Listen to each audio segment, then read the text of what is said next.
Caso più unico che raro. Neve e acqua alta si sono dati appuntamento stamane a Venezia, stringendo la città storica e la terraferma in una morsa di freddo e gelo che ha fatto scendere la colonnina del mercurio a meno 3 gradi. La neve è iniziata a scendere verso le 4 di questa notte, coprendo ben presto Venezia, Mestre e tutta la provincia di una bianca coltre che ha raggiunto sulle strade anche i 30 centimetri.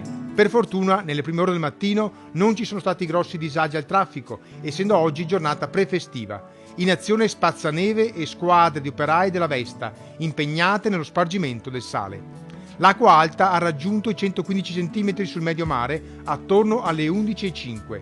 Il vento di Bora ha messo invece in difficoltà i trasporti a CTV. L'aeroporto Marco Polo è stato chiuso fino alle 11. Nessun volo è decollato, mentre alcuni in arrivo sono stati dirottati su Bologna.